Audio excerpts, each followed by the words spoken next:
జాతీయవాద జర్నలిజానికి అసలైన వేదిక నేషనలిస్ట్ హబ్ ని సబ్స్క్రైబ్ చేసుకోండి. నోటిఫికేషన్స్ కోసం బెల్ ఐకాన్ పై క్లిక్ చేయండి. హలో ఎవ్రీవన్, ఎలా ఉన్నారు?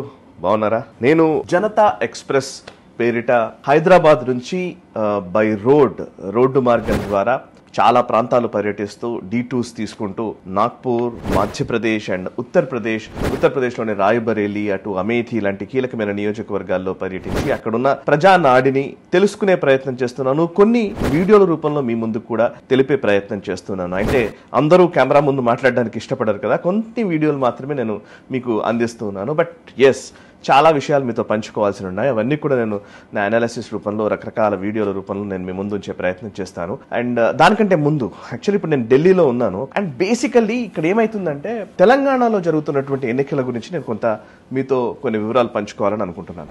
తెలంగాణలో గ్రాడ్యుయేట్ ఎమ్మెల్సీ ఎన్నికలు జరుగుతున్నాయి. గ్రాడ్యుయేట్ ఎమ్మెల్సీ అని అంటే పట్టభద్రుల ఎమ్మెల్సీ స్థానానికి ఎన్నిక. ఇది మొన్న మధ్యనే మనం చూసాము. అప్పుడు ఈ గ్రాడ్యుయేట్ ఎమ్మెల్సీ అనేది శాసన మండలిలో ప్రజల సమస్యల గురించి ప్రశ్నించగలిగే ఒక గొంతుకల్ని ఎక్కువగా పంపిస్తూ ఉంటారు. అది కూడా ఏంటంటే, గ్రాడ్యుయేట్ ఎమ్మెల్సీ అని అంటే పెద్దల సభ అని అంటుంటారు కదా. జనరల్ గానే కొంత చదువుకున్న వాళ్ళు ఇక్కడ రిప్రజెంట్ చేస్తూ ఉంటారు. అండ్ కొంత పేరెన్నిక కన్న వాళ్ళు, విషయ పరిజ్ఞానం ఉన్నవాళ్ళు, అండ్ ఇష్యూస్ పట్ల అవగాహన ఉన్న వాళ్ళు ఈ ఎమ్మెల్సీ ఎలక్షన్స్ లో పోటీ చేస్తూ ఉంటారు. అండ్ వాళ్లే అక్కడ మనకు శాసన మండలిలో రిప్రజెంట్ చేస్తూ ఉంటారు. సో ఇప్పుడు వరంగల్, నల్గొండ, ఖమ్మం 3 ఉమ్మడి జిల్లాలకు సంబంధించి సుమారు 64 అసెంబ్లీ కాన్స్టిట్యుయెన్సీస్ పరిధిలో ఈ గ్రాడ్యుయేట్స్ ఎన్నుకునేటువంటి అభ్యర్థి ఎన్నికలు జరుగుతూ ఉన్నాయి. సో ఇందులో 3 పార్టీలు ప్రధానంగా పోటీ పడుతున్నాయి, డౌట్ అక్కర్లేదు. ఇందులో మీ అందరికీ తెలిసిన విషయం, దాంట్లో కొత్తగా చెప్పాల్సింది ఏమీ లేదు. పల్లా రాజేశ్వరరెడ్డి, బీఆర్ఎస్ అభ్యర్థిగా ఉన్నటువంటి పల్లా రాజేశ్వరరెడ్డి గతంలో గెలిచారు. ఆయన ఎమ్మెల్యే అయిన తర్వాత ఆయన ఈ ఎమ్మెల్సీ స్థానానికి రాజీనామా చేయడంతో ఎన్నిక వచ్చింది. సో ఆ స్థానంలో ఆయన పల్లా రాజేశ్వరరెడ్డి రాజీనామా చేయడంతో బీఆర్ఎస్ అభ్యర్థిగా రాకేష్ రెడ్డి వచ్చారు. రాకేష్ రెడ్డి గతంలో బీజేపీ అధికార ప్రతినిధిగా అందరికీ తెలుసు.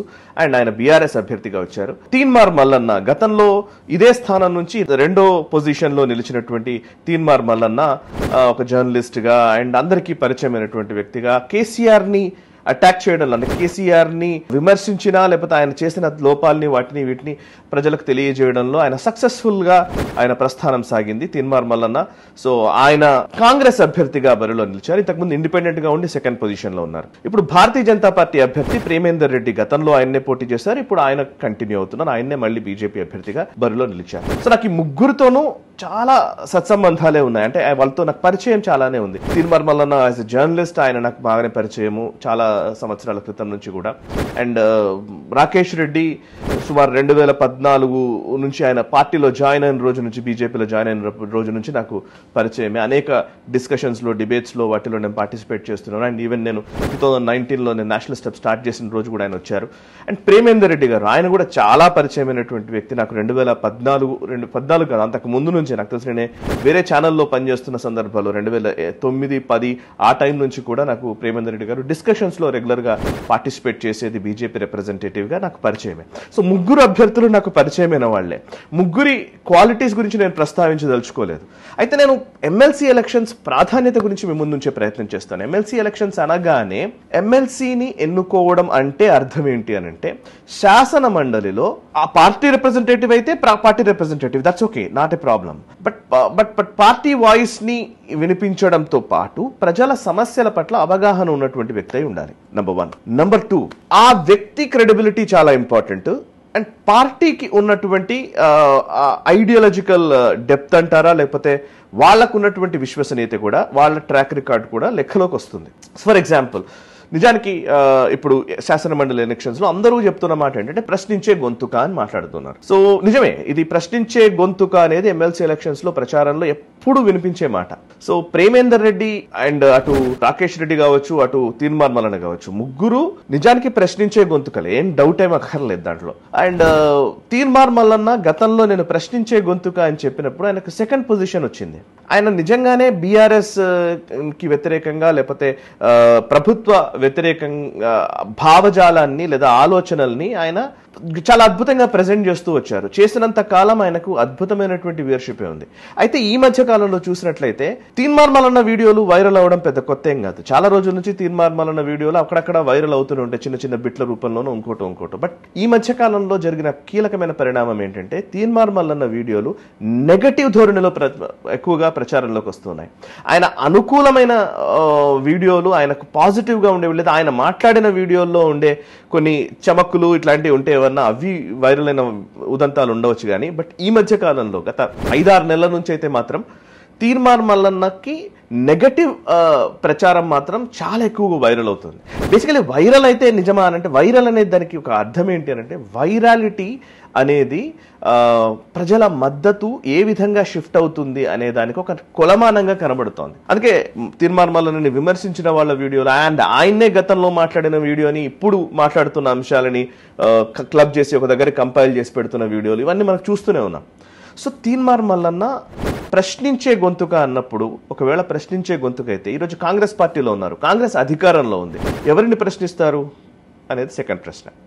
సో ఇప్పుడు బీఆర్ఎస్ పాత్ర ఏ విధంగా ఉందనంటే బీఆర్ఎస్ నిరుద్యోగుల సమస్య గురించి కానీ గ్రాడ్యుయేట్ ఎమ్మెల్సీ అంటే జనరల్గా నిరుద్యోగుల గురించి లేకపోతే గ్రాడ్యుయేట్స్ సమస్యల గురించి మాట్లాడుతూ ఉంటారు జనరల్గా ఎలక్షన్స్లో. బట్ నిజంగా అదే అయితే కనుక ఇప్పుడు నిరుద్యోగ సమస్య అన్నారనుకోండి, బీఆర్ఎస్ ట్రాక్ రికార్డ్ ఏంటి, 10 ఏళ్ల పాలనలో మీరు ఏం చేశారు అండ్ 10 ఏళ్ల కాలంలో మీరు చేసిన అనేక అంశాలు లేకపోతే అనేక విషయాలు అవన్నీ డేటా రూపంలో రెడీగా ఉంది. ఈవెన్ కాంగ్రెస్ పార్టీ దగ్గర కూడా డేటా ఉంది, ఈవెన్ బీజేపీ దగ్గర డేటా రెడీగా ఉంది. సో ఎమ్మెల్సీ అంటే శాసన మండలిలోకి వెళ్ళిన తర్వాత మనం అడిగే ప్రశ్నల తాలూకు తీవ్రత ఏ కోణంలోకి షిఫ్ట్ అవుతుంది, ఎంత మేర పరిగణలోకి తీసుకోగలుగుతుంది, ఎంత మేర దాన్ని మనము అంటే ఒక సమస్య పట్ల ప్రస్తావించడము లేకపోతే దానికి సొల్యూషన్ తీసుకొచ్చే విధంగా ఏమైనా ఉంటుందా, నాకైతే ఏం కనిపించట్లే. అండ్ ఇప్పుడు బీఆర్ఎస్ ఈరోజు డిక్లైన్ మోడ్లో ఉంది. ఇది మరి ఏ విధంగా పోతుంది అనేది చూడాల్సిన అంశం కనబడుతోంది. సో ఇట్లాంటి ఎక్కువగా ప్రజల్లో చర్చలోకి వస్తున్న విషయాలు నేను మీ ముందు ఉంచుతున్నాను. It's not my opinion. And బీజేపీకి సంబంధించి చూసినట్లయితే బీజేపీ కొంత రైజ్ కనబడుతోంది. కాంగ్రెస్ ఆల్రెడీ కొంత రైజ్ అయిపోయింది, ఆల్రెడీ అధికారంలోకి వచ్చేసింది. సో అధికారంలోకి వచ్చిన పార్టీ ఒకవైపు, అధికారం దిశగా అడుగులు వేస్తున్న పార్టీ ఒకవైపు, అధికారాన్ని కోల్పోయి ఒక తెలియని అయోమయ స్థితిలో ఉన్న పార్టీ ఇంకోవైపు. ఇది తెలంగాణలో ఉన్నటువంటి ఒక విచిత్రమైన పరిస్థితి. సో బీజేపీ ఖాతాలో ఇంకొక ఎమ్మెల్సీ స్థానం పడితే వాళ్ళ స్ట్రెంగ్త్ ఇంకా పెరిగే అవకాశం కనబడుతోంది. అండ్ కాంగ్రెస్ పార్టీ ఖాతాలో గనుక పడితే ఒక ఎమ్మెల్సీ పెరుగుతారేమో.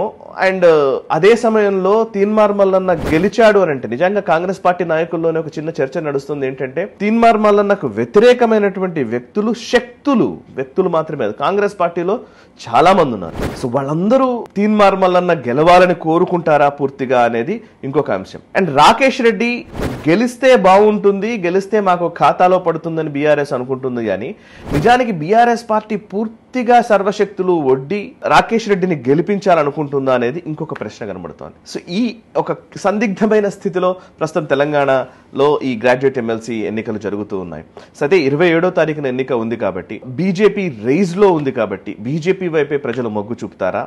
అండ్ ప్రేమేందర్ రెడ్డి ఆయన పార్టీకి సంబంధించి ముఖ్యంగా జనరల్ సెక్రటరీగా లక్ష్మణ్ గారు ప్రెసిడెంట్ గా ఉన్నప్పుడు చేశారు, అండ్ బండి సంజయ్ గారు ప్రెసిడెంట్ గా ఉన్నప్పుడు చేశారు, అండ్ ఈవెన్ కిషన్ రెడ్డి గారు ప్రెసిడెంట్ గా ఉన్నప్పుడు కూడా జనరల్ సెక్రటరీగా ఉన్నారు. సో జనరల్ సెక్రటరీ అనేది ఒక కీలకమైన పొజిషనే బీజేపీలో అయితే.